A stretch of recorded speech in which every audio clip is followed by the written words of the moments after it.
The United States of America is 247 years old. In that time, we've had 118 sessions of Congress, over 11,000 people serve in the House of Representatives. We've had 55 people serve as Speaker of the House, and we've had exactly one Speaker of the House who was shit-canned from his job.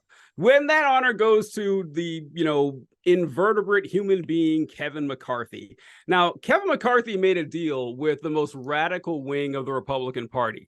And he subjected himself to their demands so he could get the job of speaker. Now, among these demands were things like demanding that a vote be held on term limits for congressmen, holding a vote to impeach President Joe Biden, and allowing one member of Congress to call for a vote to remove the speaker at any time they so pleased, which is exactly what Florida Representative Matt Gaetz did when he was dissatisfied with McCarthy's performance. So there are 221 Republicans in Congress at the moment and 212 Democrats. When the vote was all finished with people who were gone, the vote was 216 to 210 to remove McCarthy from the speakership. 208 Democrats voted against him, of course, and 8 Republicans, following the lead of Matt Gaetz, joined on in. So I have a whole lot to say about this, but I don't want to take up all the air out of this. So I'm going to go to Corey real quick. Corey, what are your thoughts on this literal historic event that just took place? It really shouldn't come as any surprise to anyone who's been paying attention to how McCarthy even became Speaker of the House in the first place. He made a terrible deal with the far-right flank of the Republican Party, and it came back to bite him in the ass, rightfully so.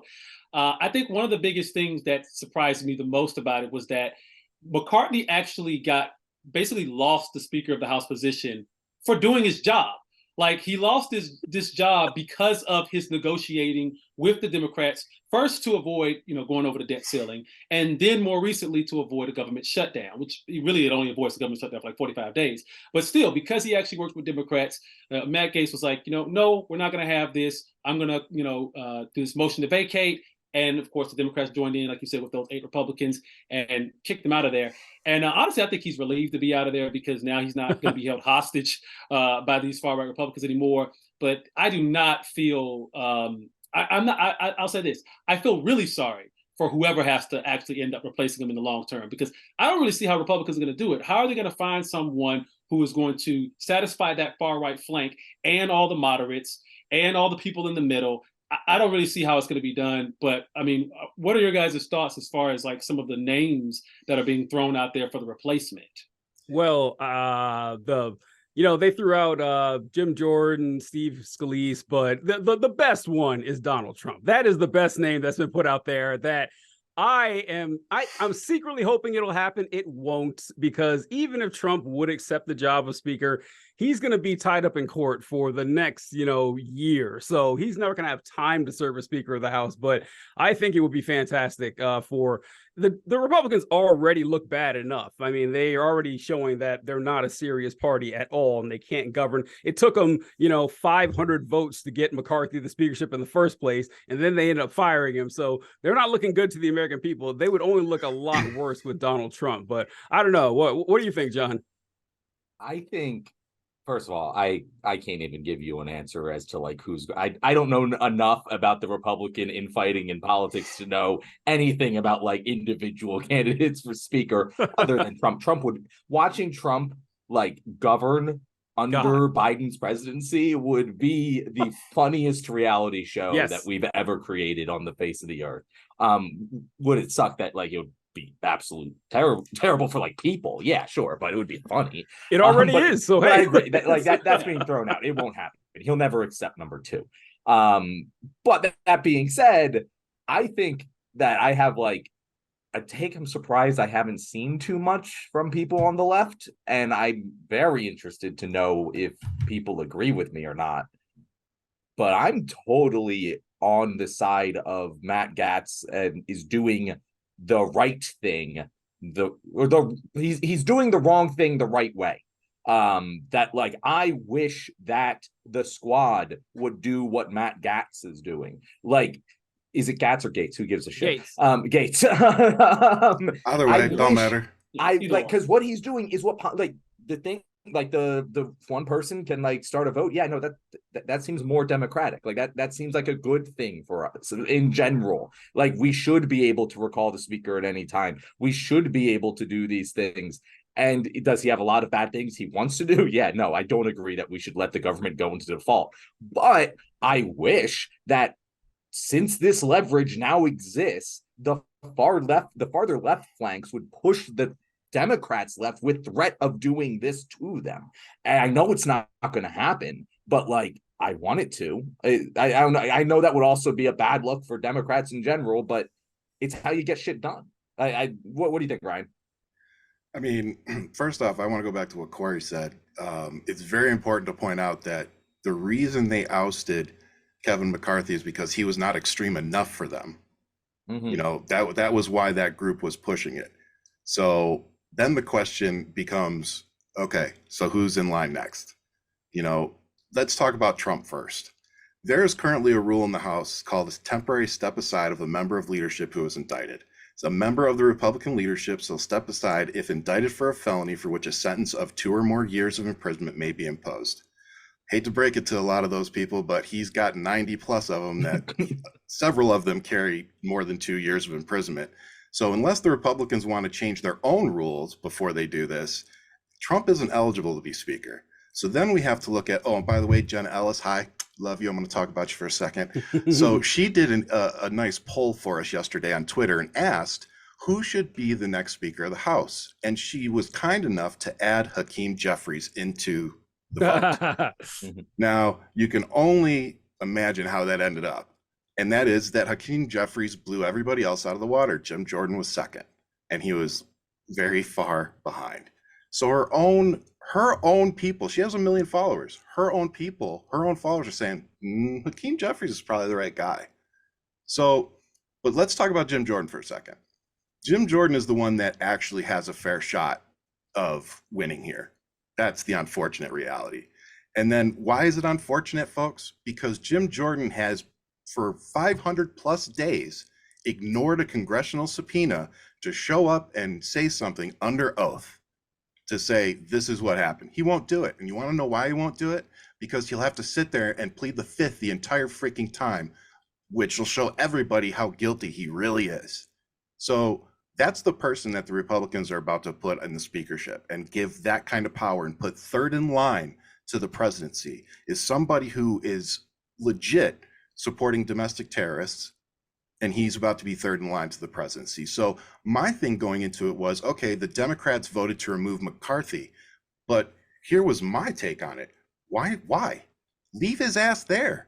He's a lame duck for the Republicans, and he's actually willing to somewhat negotiate with Democrats, even if he's not going to stick to his word. At least he'd somewhat negotiate. You know, you think we're going to negotiate with Jim freaking Jordan? Well, this dude is going to do everything to own the libs. That will be his entire agenda as speaker. That will be it. Nothing will get done. Nothing will get done anyway, but at least this way, not. It's much more clear to the American people who's at fault for nothing getting done. To me, if you have the chance to if you have the chance to historically remove the leader of your opposition party, I agree. You take it.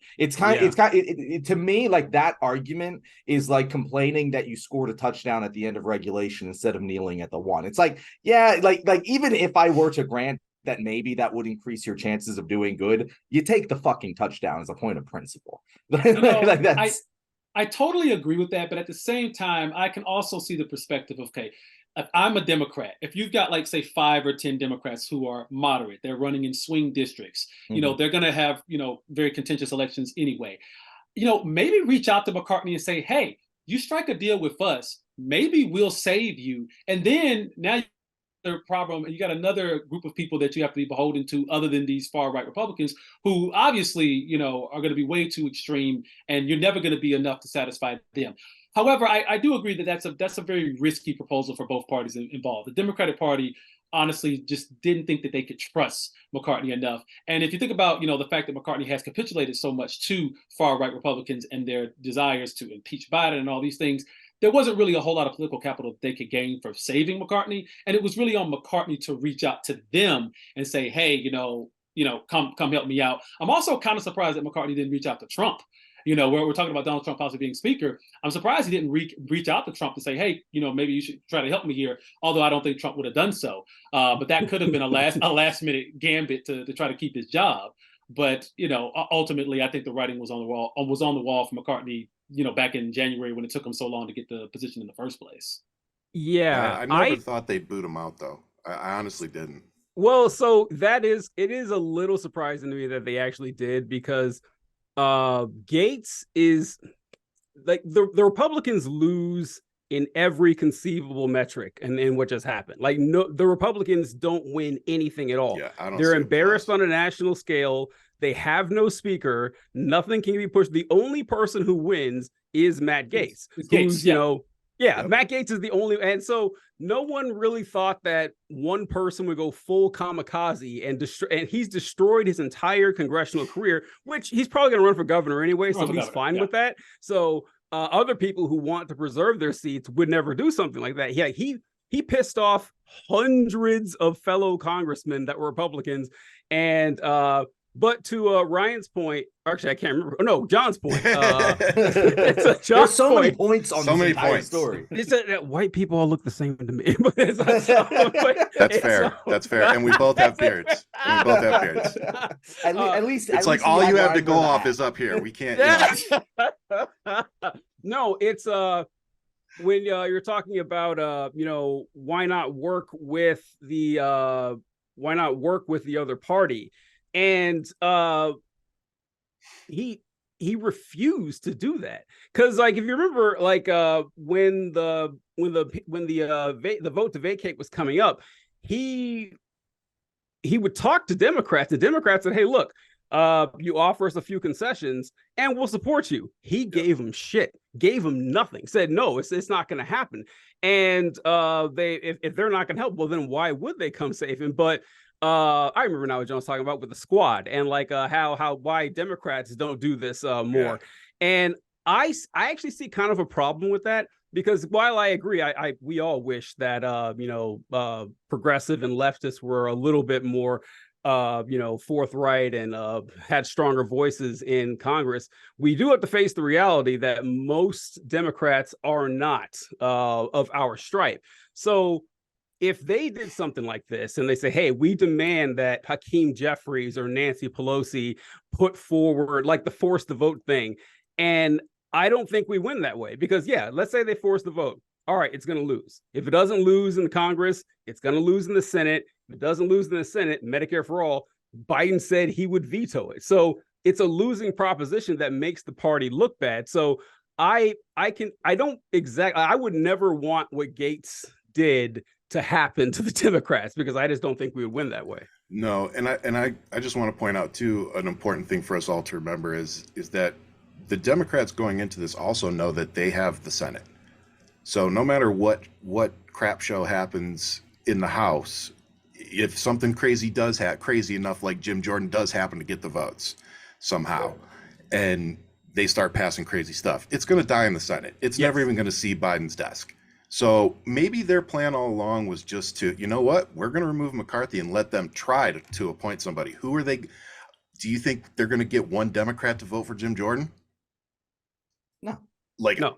I don't see it. No, not going to happen.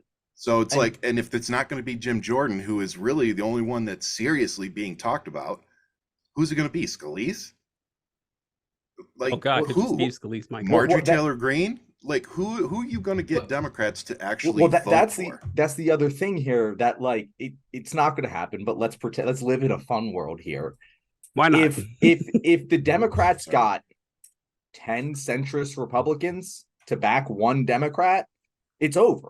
They would be a minority party with speaker leadership, and we end up with Hakeem Jeffries. Exactly. Like again, it's not going to happen. But like, as you Yeah. said, strategically speaking of the outcomes, if we're playing the utilitarian, should Democrats have done this strategically game, that is an outcome that could happen. That like you can't actually convince me is like more unlikely than Jim Jordan, because like everything is impossible at this point. No, I absolutely agree with you. I actually will side with you and say that I think there is way more chance of 7 or 10 Republicans saying, you know what, let's go with Hakeem Jeffries. Like there's nobody else viable. Like that's way more probable in my book than getting one Democrat to go for any of the extremist, Republicans that they're going to push. I mean, I agree with that 100%, Ryan. I do think that it's extremely unlikely that any Republican votes for a Democrat. But I can't imagine. I do think it's more likely than getting a single Democrat to support anybody like Jim Jordan's or somebody that far right. But imagine just how extreme Gates and the 7 Republicans he got to go with this had to be to enact something like this in the first place, because even Marjorie Taylor Greene didn't vote to remove McCarthy. I mean, some of the more extreme members of that flank. There's other reasons for that, Corey. Yeah, of course. But I'm just saying. But it's still a fair point. That's still, fair point. Boebert didn't either. Boebert didn't either. Paul Gosar didn't. So some of the more extreme names that we hear on a daily basis didn't participate in this like obstructionist anarchist act that Gates committed. And I think that really just goes to a point that I think we can all agree on. This is political theater. This is about Gates coming out, making himself look like, hey, I'm the guy who was able to get McCarthy out because he didn't give us what we wanted. And at the end of the day, like TJ's already pointed out, he destroyed his own congressional career. Maybe he'll run for governor of Florida. We'll see how that works out. We'll see if this is even relevant by 2026 for him. But at the end of the day, it's really what it is he has made it much more harder for Congress to actually be able to govern and get things done. And the American people are going to solely put that at the foot of Republicans when all this is said and done.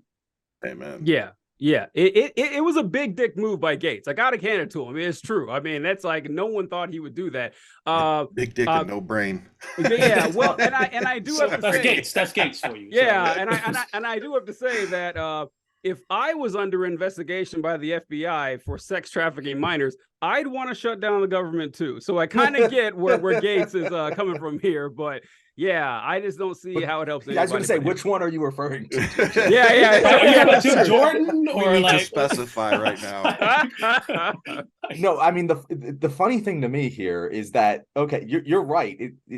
99.99% chance this makes like the world marginally worse, but like let's look at just like the actual power dynamics at play here, and I want to just put out there that there is a non-zero chance that this forces more bipartisanship, because if the extreme flanks of your party are capable of working with the opposition party to remove you as speaker, it almost forces you to work closer with the opposition party so they don't do that. Like we just saw what happens if you don't do that, you're gone. If the outward flank of your party doesn't want you and you haven't worked with the other side, you're gone. So either you have to move farther to the extreme side, or you have to have more bipartisanship. Either way, more progress gets made. It just matters in what direction. I think there's a possibility it creates less of a standstill. And again, it's probably not likely, but I think it's a possibility that people are talking about. Absolutely. I think that's a possibility. See, I don't know, because the dynamics are just so different. I don't think that we'll get 7 Republicans voting or 8 Republicans voting for Hakeem Jeffries, because it'd have to be a very particular type of Republican who could safely vote for Hakeem Jeffries and not get waxed the next election, because that would be an albatross. Say what? Like a Romney. Yeah, someone like a Romney type. And I mean, I'm sure there's some out there, but to imagine that there's 8 or 10 of them. We just need hard to think of. No, TJ, you're wrong. No, that's wrong. They're like, there's so many entrenched incumbency advantages in the House of Representatives that will never lose as long as they care. Like, I mean, for doing something like that, though, has that ever happened? I mean, or at least in modern history? I mean, that's. I mean, we're dealing with an unprecedented situation. Yeah. And it depends on when they did it too, because if they do it before a primary, they could face an extremist, primary. Exactly. Candidate. Yeah. And that really depends on when, because this could drag out for months. Who knows how long it's going to take to get a new speaker. I can't think of a worse thing to do as a Republican than to vote for a Democrat as a speaker. Like, that is the riskiest move you could possibly make. I would never do that in 1,000 years. So yeah, I don't know. I mean, we'll see what happens, but I just like seeing the girls fighting here. The Republicans are going to lose, and they look less and less serious to the American people, and I am here for it, folks.